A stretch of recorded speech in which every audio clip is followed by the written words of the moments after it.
A graça e a paz do nosso Senhor e Salvador Jesus Cristo.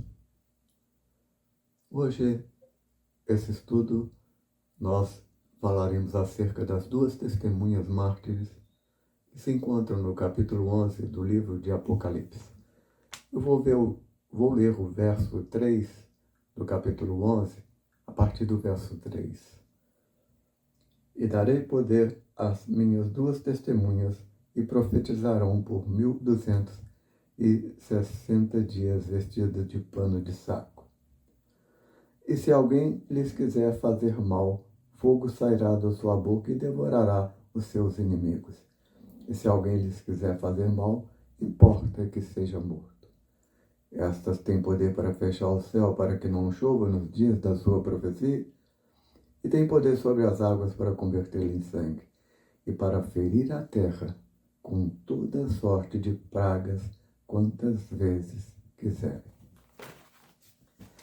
Pois bem, nós temos aqui a descrição das duas testemunhas e o que elas podem fazer. E, para começar o estudo, nós vamos falar um pouco acerca do o que se vê na internet, o que se vê nos ensinamentos acerca de quem seriam essas duas testemunhas. A Bíblia não nos fornece condições para afirmar quem são as duas testemunhas. Mas vocês vão encontrar, obviamente, ensinamentos dizendo que essas duas testemunhas seriam Elias e Enoque. Por que Elias e Enoque? Porque são os dois que, segundo as Escrituras, foram domados para Deus. Enoque lá no livro de Gênesis e Elias naquela passagem com Eliseu em carruagem de fogo e Elias é tomado aos céus. Quem, obviamente, ensina que seria Elias e Moisés, eles costumam usar como pressuposto Hebreus 9, 27, onde está escrito que ao homem é ordenado morrer uma só vez e depois disso viria o juízo. Só que você dizer que é Elias e Moisés, você dizer que é Elias e Moisés, tudo bem, mas tentar justificar com base nessa passagem, você cai numa contradição muito grande. Por quê? Porque, ora, Paulo relata em 1 Tessalonicenses 4, 13 em diante, de que nós, os vivos, os que ficarmos até a volta do Senhor Jesus, seremos transformados, então seremos arrebatados, então não passaremos pela morte. Então haverá um grupo enorme de cristãos que não passarão pela morte, serão transformados. Então, esse motivo não seria justificativa para que fosse Elias ou Enoque. Mas, de qualquer forma, não podemos afirmar com certeza quem são essas duas pessoas. Agora, há uma outra corrente que diz que seria Elias e Moisés. Bom, esse já está completamente errado. Por quê? Porque Moisés, a Bíblia relata acerca de Moisés que Moisés morreu. Então, esse pensamento é completamente errôneo. Mas não nos importa, nesse estudo, saber quem são as duas testemunhas. Isso é irrelevante para o estudo. O que nós precisamos saber é qual o papel desempenhado por elas. Bom, num dos estudos que está nesse blog, ou melhor, nesse canal, né? Eu também tenho um blog com esses estudos, eu alertei acerca de algo para os irmãos. Nós falamos de Noé, falamos da destruição do mundo pela primeira vez através das águas e que foi necessário a Deus apenas determinar a construção da arca, que levou aproximadamente entre 100 e 120 anos. E ela serviu de testemunho, obviamente, para aqueles da época, porque Noé estaria fazendo uma arca daquele tamanho. Mas acerca dela, nós vimos que ela foi suficiente para salvar Noé e os seus. Deus não precisou levar Noé para os céus. Por quê? Porque Deus, além de lógico, é prático. Ora, bastava a arca para salvar do dilúvio. E ela ainda serviu como testemunho para aquela geração ímpia.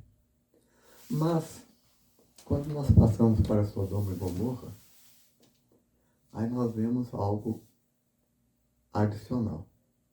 O que é?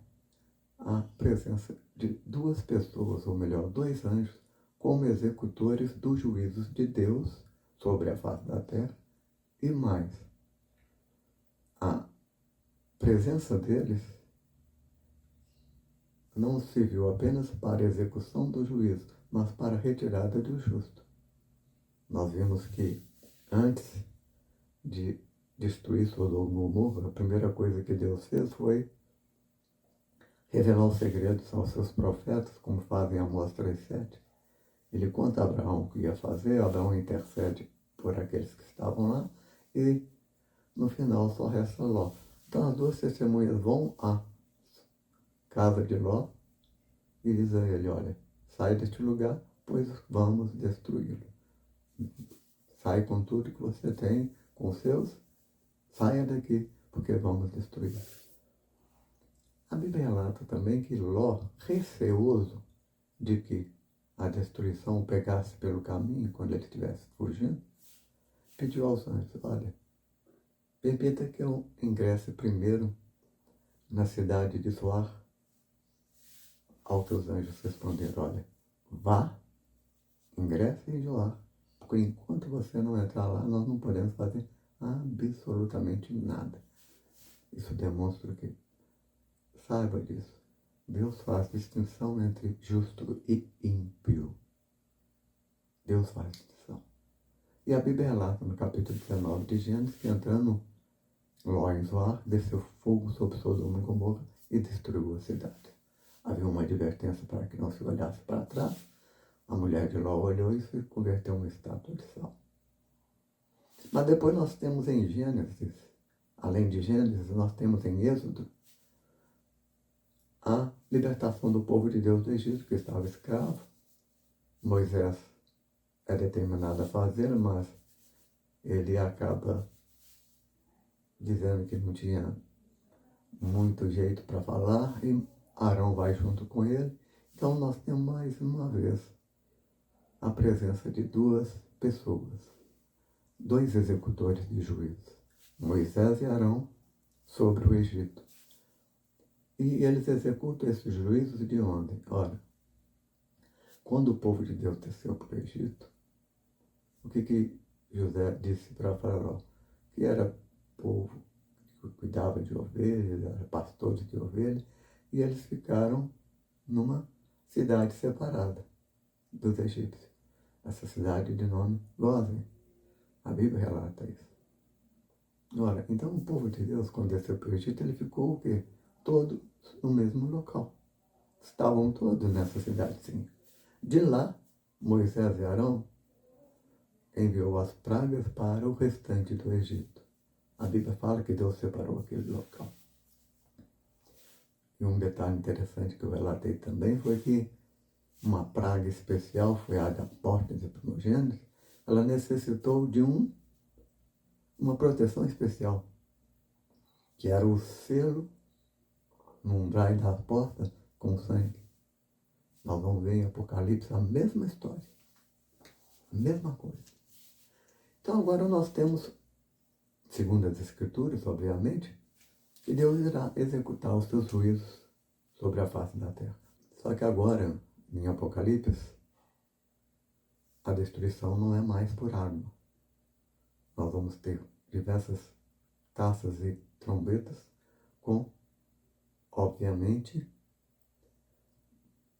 juízos diferenciados e juízos, muitos deles com fogo e enxofre, e atingindo toda a parte da terra. Então, obviamente, como eu já disse em outro estudo, Deus faz distinção entre justo e ímpio, e o povo de Deus não estará em terra. Mesmo você que seja pós-tribulacionista, ou amilenista, ou pós-milenista, não importa. Por quê? Porque Deus não leva em consideração a nossa errônea interpretação das Escrituras. O que importa para Deus é você ter sido justificado através do sangue do Cordeiro, ou seja, aceitou como Senhor e lavou suas vestes no sangue do Cordeiro. Se você é justificado em Cristo, não estará em terra durante a grande tribulação, que é o juízo de Deus sendo executado sobre a face da terra. Se você é filho de Deus, Deus faz distinção. Então, o que nós temos agora? O mesmo modo de agir de Deus. As duas testemunhas, o que elas são? São as executoras do juízo de Deus sobre a face da terra, assim como os dois anjos o fizeram em Sodoma e Gomorra, assim como Moisés e Arão o fizeram no Egito. As duas testemunhas estarão aonde?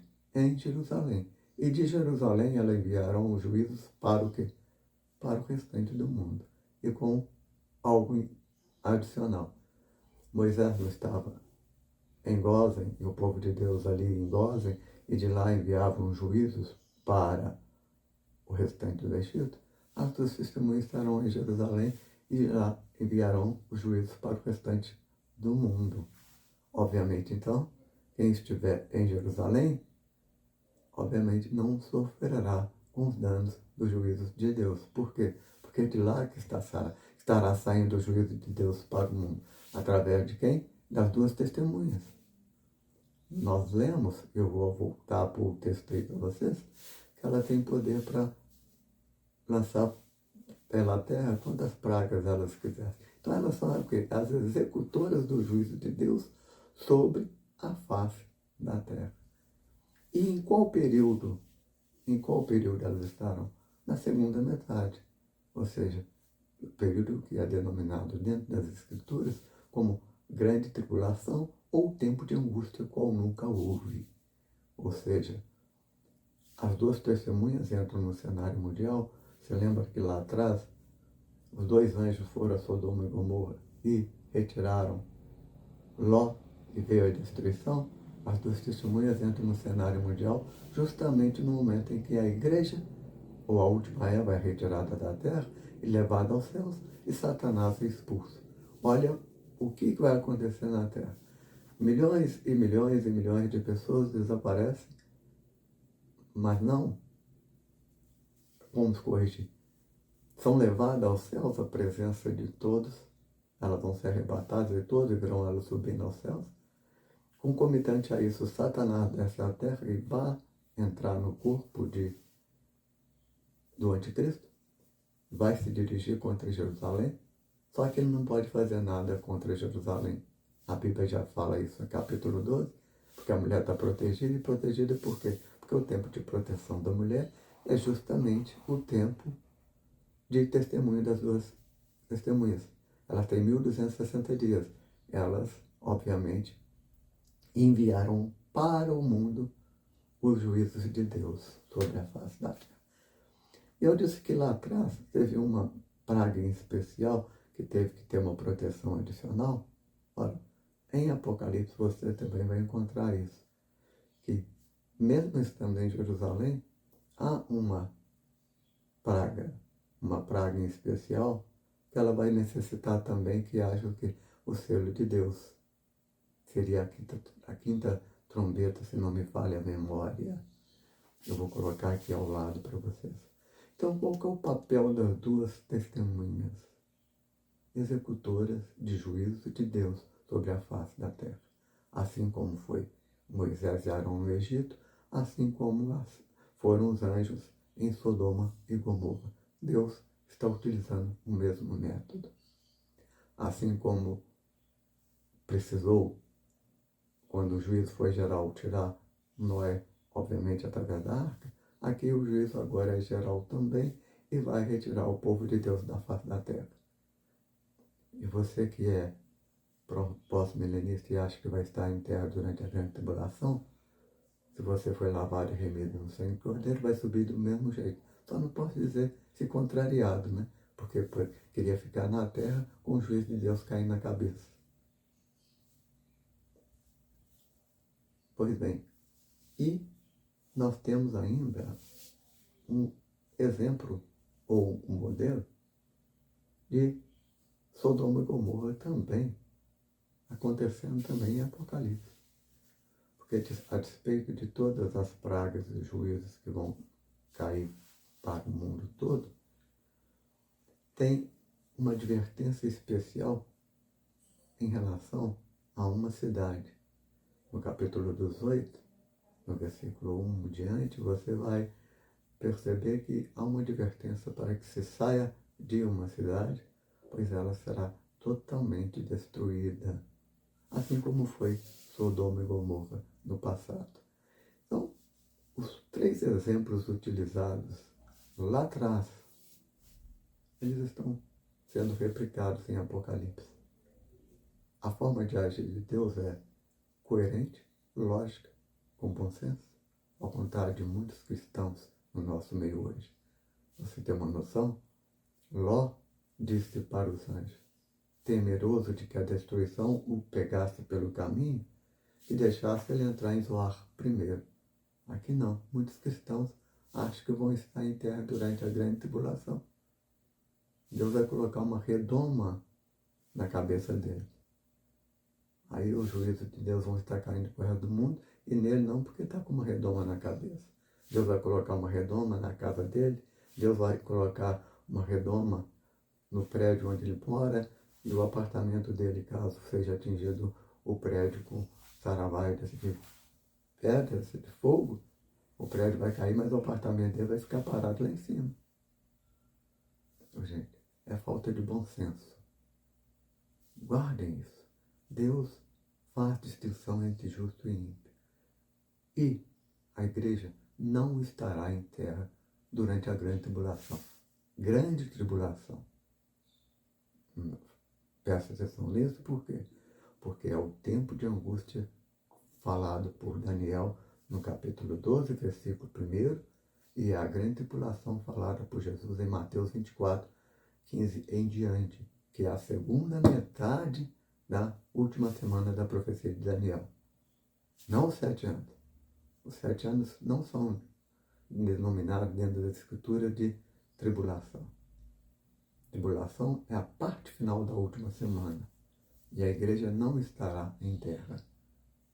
Okay? E a igreja sai justamente no momento em que as duas testemunhas surgem no cenário mundial. E algo interessante também que vocês precisam perceber é o seguinte. O anticristo, ele recebe autoridade, segundo Apocalipse capítulo 13, versos 5 a 7, para agir durante 42 meses apenas, muito embora a última semana tenha 7 anos. Por que ele tem autoridade para agir só 42 meses? Porque na segunda metade, quem tem autoridade para agir é quem? As duas testemunhas. E pelo mesmo período. Só que ali em Apocalipse fala 42 meses, lá em Apocalipse capítulo 11, versículo 3, fala 1260 dias, que é o equivalente a 42 meses, ou outra expressão também muito comum usada no livro, já de Daniel, né, que é um tempo, tempos e metade de um tempo, que é a mesma coisa. Então, irmãos, nós podemos dizer ao certo quem são as duas testemunhas? Não. E também não nos importa saber. Nós podemos afirmar que as duas testemunhas são o quê? Executoras dos juízos de Deus sobre a face da terra. Estarão em terra quando? Na segunda metade da última semana da profecia de Daniel. Elas ingressam no mundo assim que a igreja sai da face da terra. Elas que protegem Jerusalém da ira de Satanás. Jerusalém que, segundo nós vimos, ela é a mulher descrita no capítulo 12. E o filho varão somos nós. Jerusalém, Gálatas 4, 26, é a nossa mãe. E o filho varão ali representa o quê? o nascimento de uma nação eleita, o povo escolhido de Deus. Então, acerca das duas testemunhas, o que temos a dizer para os irmãos é isso. Elas são executoras do juízo de Deus sobre a face da terra. Que Deus os abençoe e até o próximo estudo.